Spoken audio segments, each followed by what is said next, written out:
سجدہ اتنی بڑی قوت ہے، ہزاروں ایٹم بمبوں کے اندر وہ قوت نہیں ہے جو سجدے کے اندر طاقت رکھ رہی ہے۔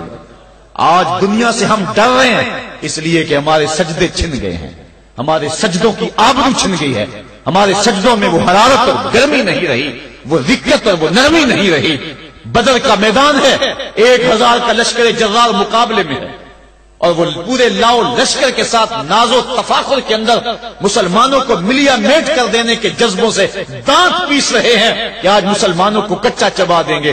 مسلمانوں کے ساتھ پاس صرف 8 تلواریں اور ان کے بطن میں کھانے کے لیے کچھ نہیں۔ جس کھجور کو چوس کے روزہ رکھتے ہیں اسی کھجور کو چوس کے روزہ افطار کرتے ہیں۔ یہ حالت مسلمانوں کی، بدن پہ چتھڑے لگے ہوئے کپڑے ہیں، عجیب حالت ہے۔ پھر کون سا آسرا تھا جو مسلمانوں کے کام آیا؟ مصطفیٰ کریم نے مسجد عریش میں سجدے میں پیشانی جھکا دی۔ حضرت ابو بکر صدیق رضی اللہ تعالیٰ عنہ فرماتے ہیں میں حضور کے ساتھ تھا، ساری رات مصطفیٰ روتے رہے، آنکھوں میں آنسو ہیں، حضور کی چادر سر انور سے سلٹ کے حضور کے کندھوں پہ آ جاتی، پھر کندھوں سے پشت پہ آ جاتی، میں اٹھا کے حضور علیہ السلام کے سر پہ رکھتا اور کہتا حضور بس کرو۔ حضور بار بار روتے اور اللہ کی بارگاہ میں سجدے میں سر ڈال کر التجائیں کرتے۔ لفظ کیا تھے محبوب کی زبان پہ؟ آج تک ایسی ناز والی دعا کسی نے نہیں کی ہے جیسی دعا مصطفیٰ جان رحمت نے کی۔ مصطفیٰ کریم سجدے میں سر رکھا ہے اور کیا کہا؟ اللہم ان تہلک ہذہ العصابہ لم تعبد فی الارض ابدا۔ میرے مالک میں نہیں کہتا کہ ان لوگوں کو بچا لے، دیکھ میری زندگی کی کمائی یہی 313 ہے جو میں تیری چوکھٹ پہ لے کے حاضر ہو گیا ہوں۔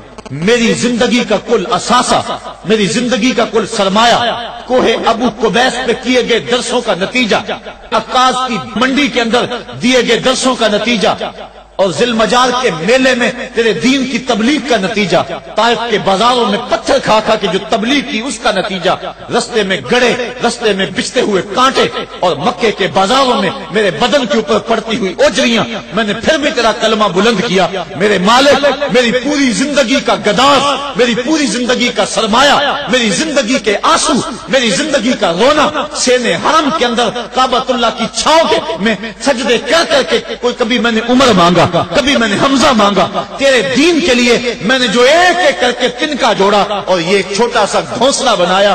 یہ گھونسلہ اب بجلیوں کی زد میں ہے، کفار کی بجلیاں اس گھونسلے کو جلا دینا چاہتی ہیں۔ میرے مالک میں یہ نہیں کہتا کہ میرا گھونسلہ اور میری یہ مٹھی بھر جماعت اور یہ چند میرے لوگ اور یہ میرا سرمایہ اور اثاثہ، میری پوری زندگی کی کمائی، میری جوانی کا سرمایہ جو میں نے تیرے سامنے لا کے رکھ دیا ہے، میں یہ نہیں کہتا ان کو بچا لے، لیکن میرے مالک اگر یہ نہ رہے تو قیامت تک پھر تجھے بھی خدا کوئی نہیں کہے گا۔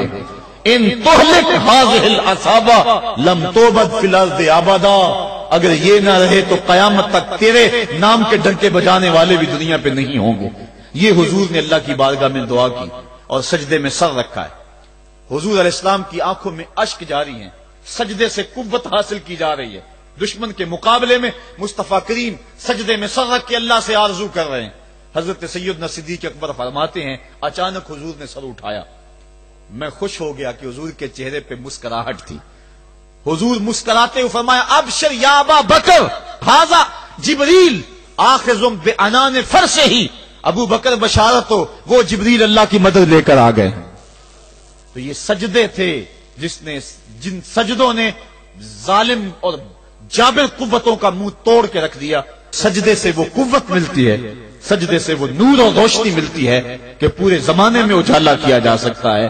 آج 56-57 اسلامی ملک دنیا کے سامنے رسوا ہو رہے ہیں اور دنیا کے سامنے سجدہ ریز ہیں، اس لیے کہ وہ ایک خدا کے سامنے سجدہ کرنا بھول گئے ہیں۔